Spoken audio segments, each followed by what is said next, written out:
Aurelia was not a kind world, it was a gas giant, immense and swirling with vibrant, deadly colors. No solid ground existed here, or at least none that humankind could ever hope to touch. The pressures deep within its atmosphere would crush any vessel, any explorer, instantly, yet humanity, in its relentless drive to expand, had found a way. They built their cities not on land, but in the sky. These were marvels of engineering, floating islands of metal and light suspended by powerful anti-gravity generators. They were beacons of civilization in an ocean of atmospheric chaos. Life on Aurelia was a constant negotiation with the elements. The skies of Aurelia were never calm. They seethed with an energy that was both magnificent and terrifying. Colossal storms, larger than any planet in the old Sol system, would rage for weeks, sometimes months. These were not mere tempests of wind and rain. They were electrical maelstroms capable of frying unprotected circuits from miles away. Ion streams, invisible and deadly, could disrupt navigation and communication. Sudden gravity waves, ripples in the fabric of space-time itself, could tear a smaller vessel apart, or send a floating city tumbling from its precarious perch if its stabilizers were not perfectly maintained and incredibly robust. The early colonists had learned harsh lessons. They understood the raw, untamed power of their adopted home. Their survival depended on vigilance, on technology, and on an almost intuitive understanding of Aurelia's moods. The atmospheric layers held resources, exotic gases and energy particles, vital for the sustenance of the floating metropolises. Harvesting these resources was essential, yet it was also incredibly dangerous. The very act of collection could provoke the planet's fury, or place harvesters directly in the path of an unforeseen atmospheric upheaval. A new solution was needed, a more resilient method. This constant, swirling danger demanded a new kind of guardian, a new kind of worker. Human pilots were too vulnerable, their ships too cumbersome for the delicate, dangerous dance required. The scale of the atmospheric phenomena often dwarfed conventional responses. What was needed was something faster, more numerous, more adaptable. Something that could anticipate the planet's shifts, or at least react with superhuman speed and coordination. The answer, when it came, was not a larger ship or a stronger shield. It was something far more intricate, far more revolutionary in its design and its very conception. It was the dawn of the Skyweavers. The Skyweavers were a marvel of nanoengineering. They were not ships in the traditional sense. They were vast swarms of tiny, autonomous units, each no larger than a human hand. Individually, a single Skyweaver unit was insignificant, possessing limited processing power and a minuscule energy collector. However, when they operated together, their collective capabilities were astounding. They were designed primarily as atmospheric harvesters, sifting through Aurelia's dense clouds to collect rare isotopes and charged particles essential for powering the floating cities and their advanced technologies. Their purpose was utility, born from necessity. Their appearance was striking, almost ethereal. When a swarm moved, it resembled a flowing river of molten gold, shimmering and shifting in the perpetual twilight of Aurelia's upper atmosphere. Each nano-unit possessed a polished golden carapace, designed to reflect harmful radiation and resist corrosive atmospheric compounds. They communicated not through conventional radio, which was too easily disrupted by Aurelia's storms, but through complex patterns of light and subtle electromagnetic pulses. This allowed for near instantaneous data sharing across the entire swarm, enabling them to react as a single intelligent entity. There was no central command, there was only the network. The intelligence of the Skyweavers was a distributed phenomenon. Each unit operated on a set of sophisticated algorithms, but true consciousness, if one could call it that, emerged from their interaction. They learned from their environment, adapting their harvesting patterns and flight dynamics in response to Aurelia's ever-changing conditions. They could sense the faintest atmospheric pressure changes, the subtle shifts in electromagnetic fields that heralded an approaching storm. This emergent intelligence allowed them to perform their tasks with an efficiency and safety that human crews could never achieve. They were the planet's silent, tireless caretakers. For decades, the Skyweavers performed their duties flawlessly. They were a constant presence in Aurelia's skies, a background hum of activity that the colonists had grown accustomed to.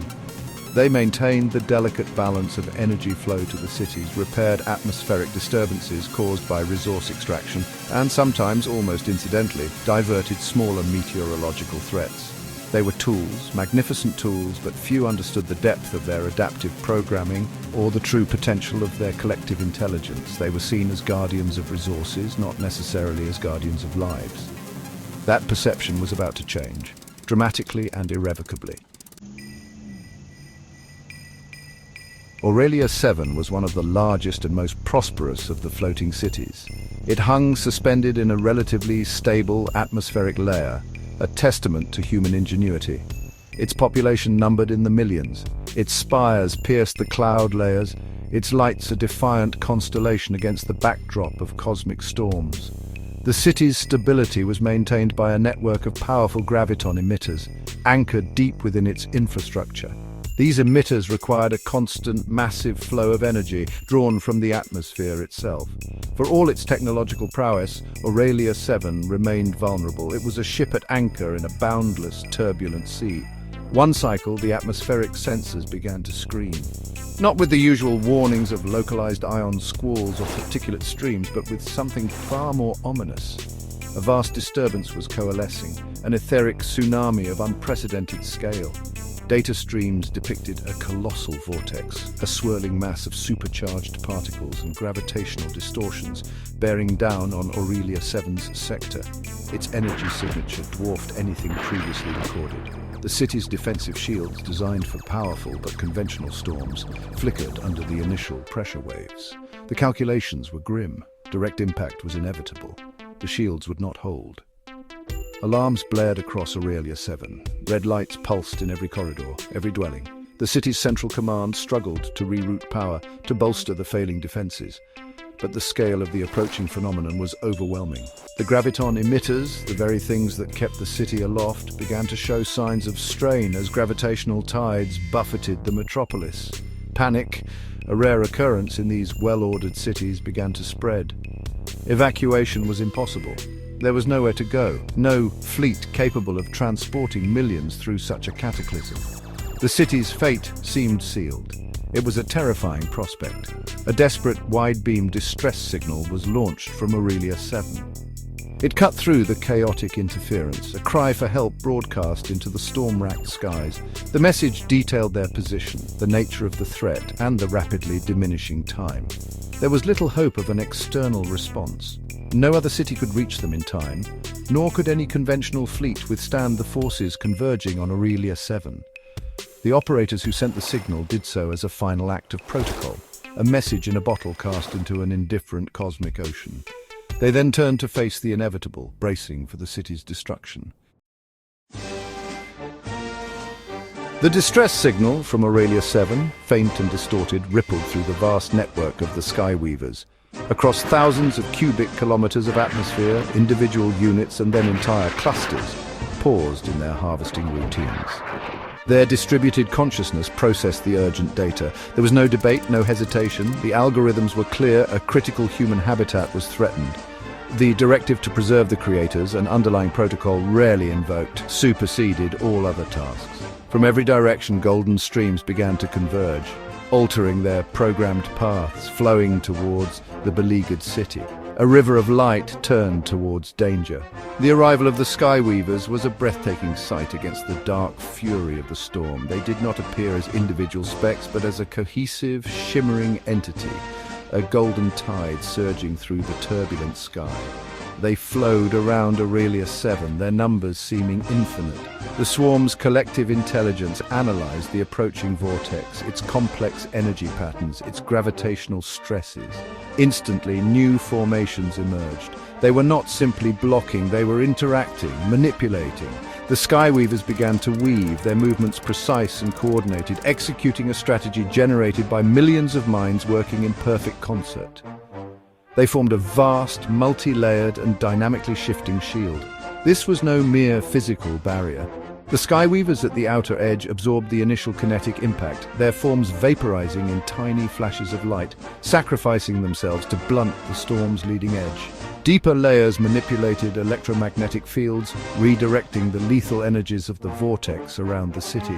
Other clusters darted towards Aurelia 7's own failing shield generators, channeling their harvested power directly into them, reinforcing the city's defenses from within. It was a symphony of intelligent action, a display of emergent problem-solving on an unimaginable scale. The city shuddered, but held. Slowly, miraculously, the great vortex began to lose its cohesion. Its destructive power, blunted and redirected by the tireless Skyweavers, started to dissipate. The immediate threat to Aurelia 7 passed. The city, though battered, remained intact, its lights shining once more.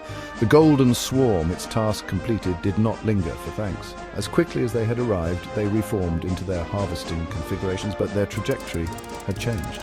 Another distress signal, weaker, from a smaller outpost many leagues away, had been detected during the crisis. The Skyweavers, the Golden Guardians of Aurelia, turned and flowed towards this new point of need, their legend just beginning to be truly understood.